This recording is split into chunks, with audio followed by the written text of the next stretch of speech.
Let me start by saying this. Your story, your heart, your pain, your joy is not meant for everyone. We live in a world that tells us to be open, to put it all out there, as if vulnerability is a performance. But true vulnerability is not about exposure, it's about trust.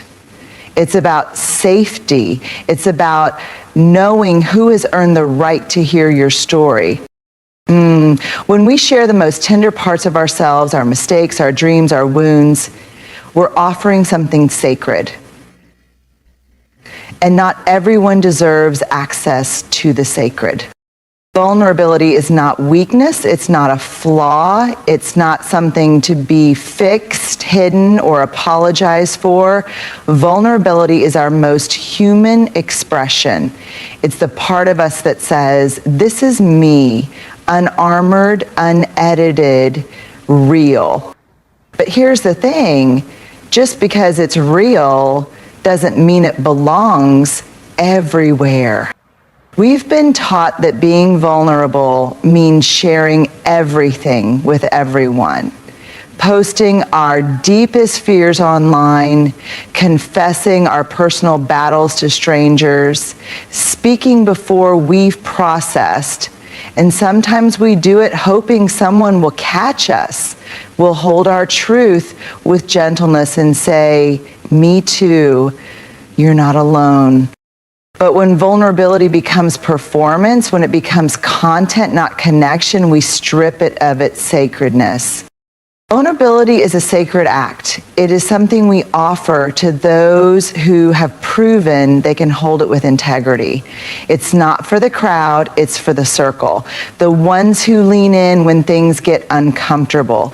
The ones who don't weaponize your honesty. The ones who don't treat your story like a piece of gossip or a fleeting moment of entertainment. Sharing yourself deeply is a gift, not a transaction. Being vulnerable isn't about being open with everyone. It's about being open with the right people. People who will not just listen, but see you. People who won't just hear your pain, but honor it. That's when vulnerability becomes powerful, when it's protected by discernment. We can't make sacred what we keep scattering carelessly. So if you're holding something tender right now, pain, joy, confusion, grief, pause before you share. Ask yourself, is this person safe for my truth? Not just kind, not just present, but safe. Because when you begin to see your vulnerability sacred, you'll stop handing it to people who haven't earned the right to carry it. And when you treat your story with reverence, you teach others how to treat you too. There's a quiet power in knowing that not everyone deserves access to your inner world. We are taught to be open, to share, to connect. And while connection is one of the deepest human needs, we often forget that connection without discernment is exposure. It's like leaving the front door of your home wide open and wondering why strangers walk in and rearrange the furniture. Your inner world, your thoughts, your fears, your childhood wounds, your hopes that feel too tender to say out loud is not a public park. It's a private garden, and not everyone gets to walk through it. Some people haven't earned the right to know your story, not because you're judging them, but because they haven't shown they can handle it with care. Maybe they've dismissed your feelings in the past. Maybe they've broken confidences or used your openness as a tool to control, manipulate, or gossip. Or maybe they simply don't have the capacity to meet you in that deep place, and that's okay. We often feel pressure to be transparent, as if withholding is dishonest. But there's a difference between being dishonest and being discerning. Setting emotional boundaries isn't about hiding. It's about honoring what's sacred within you and choosing wisely who you let in. Ask yourself, have they held space for me before without judgment? Do they have a track record of keeping my trust? Do I feel more whole or more fragmented after I talk to them? These are the questions we rarely ask ourselves when we're rushing to be liked, to be accepted, or to belong, but they are essential to emotional well-being. Your inner world is layered, complex, beautiful. It's made of lived experiences, heartbreaks, hard-earned wisdom, and dreams you're still growing into. That is sacred ground. And people need to show you, not just tell you, that they can walk that ground respectfully. And here's the truth. Some people may feel entitled to your vulnerability. They may say, "You used to tell me everything," or guilt you with, "I'm your friend, why won't you open up?" But your emotional boundaries are yours to hold. You get to evolve, you get to be more protective with your truth. You don't owe anyone access just because they ask. Protecting your inner world isn't being guarded, it's being wise. So give your depth to people who have depth. Share your truth with those who listen with their whole heart.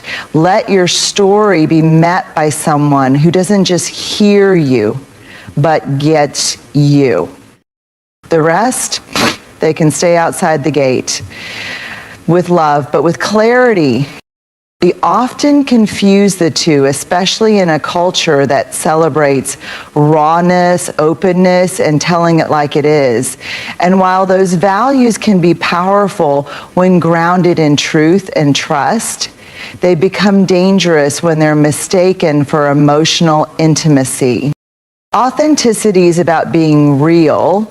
Oversharing is often about being raw without readiness. There's a difference. Authenticity is thoughtful, it's intentional, it comes from a grounded place inside you, a place that knows who you are and what you're choosing to reveal and why you're choosing to reveal it. It invites connection, but also respects emotional boundaries, yours and others. Oversharing, on the other hand, is usually reactive. It comes from a place of seeking relief, approval, or control. It can feel like emotional dumping. It's when we spill our deepest pain, trauma, or confusion in places or with people who haven't earned the right to hold it. It often leaves us feeling more exposed than connected, more scattered than seen. And yet oversharing can wear the costume of bravery. It can look like, look how open I am, look how much I trust. But real trust is quiet, it's built slowly. It's not proven by how much we reveal. It's proven by how safe and honest we feel while revealing it. Sometimes when we overshare, we're trying to fast track closeness. We think, if I tell you everything right now, maybe you'll accept me. Maybe I'll matter to you. That's not connection.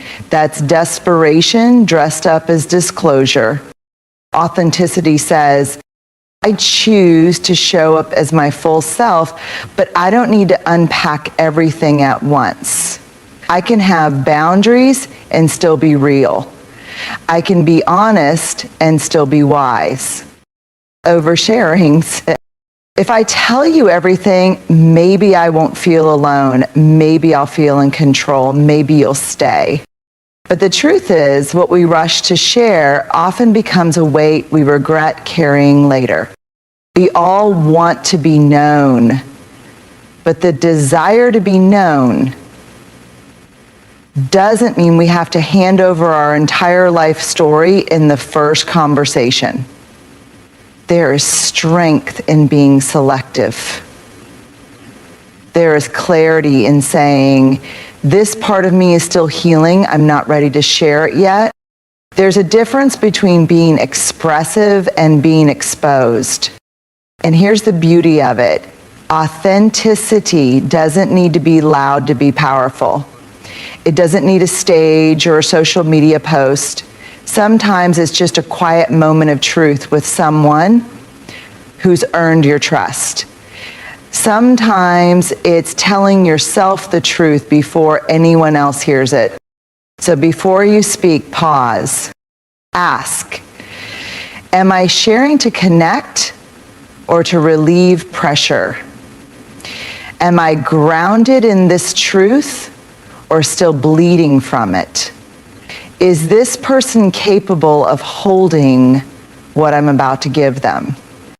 Because when you know the difference between oversharing and authenticity, you begin to show up in your life with more clarity, more confidence, and more peace.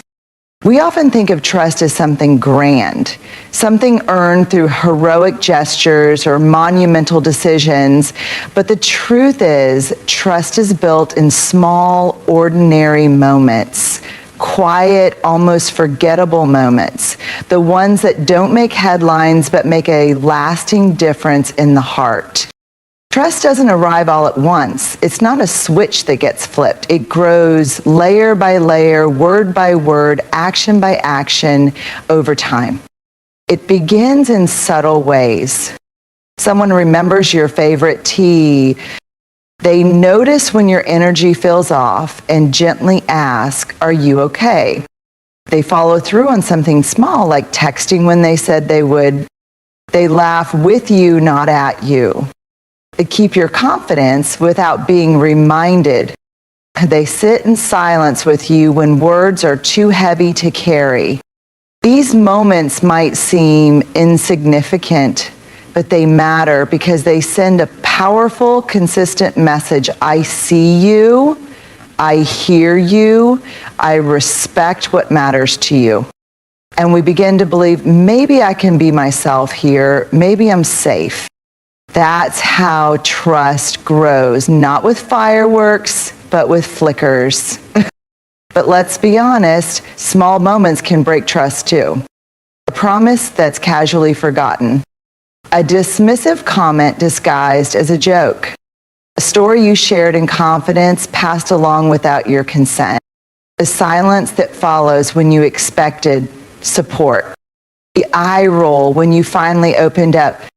These things may feel minor in the moment, but they leave a mark. They chip away at the safety we were starting to build. And enough of those chips and the structure collapses.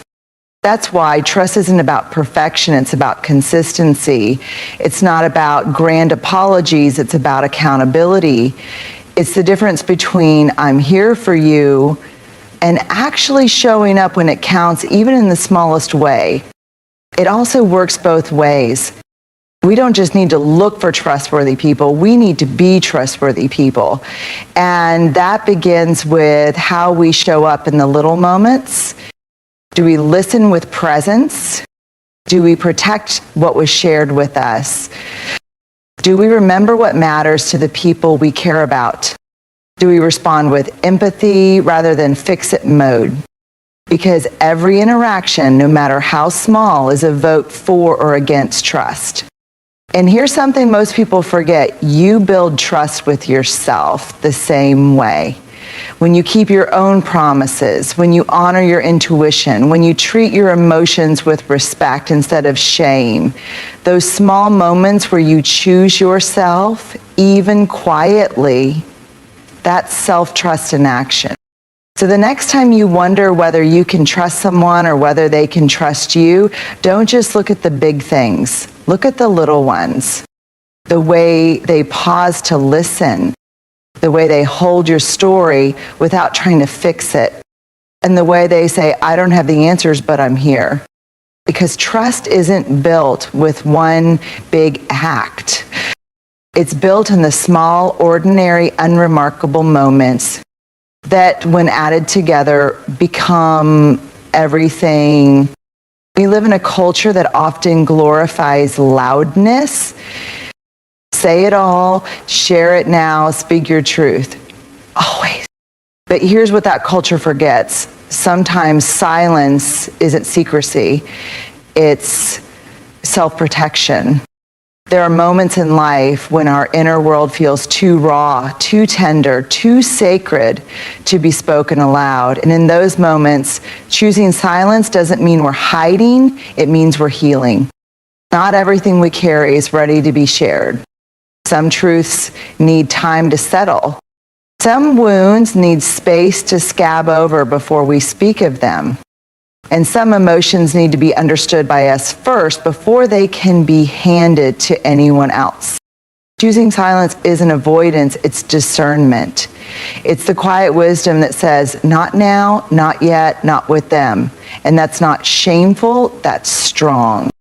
We confuse silence with secrecy because we've been taught that if we're not speaking, we're suppressing. But there's a huge difference between withholding because of fear and withholding because of self-respect.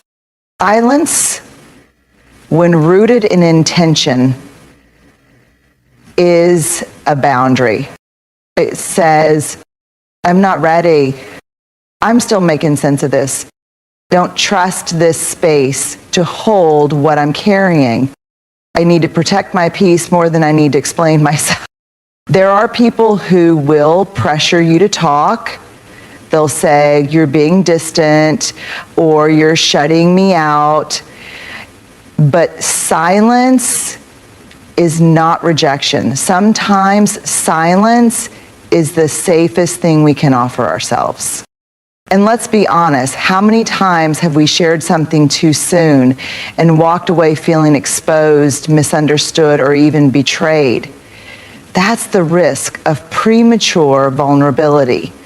When we speak before we're ready, we hand over unprocessed emotions to people who may not know what to do with them, or worse, may not even care. There's power in holding your truth until you feel steady enough to carry it into the world. So if you're silent right now, if you're keeping something close to your chest, know this. That doesn't make you dishonest. That doesn't mean you're hiding. It means you're still honoring your own timing. It means you are choosing self-protection over performance.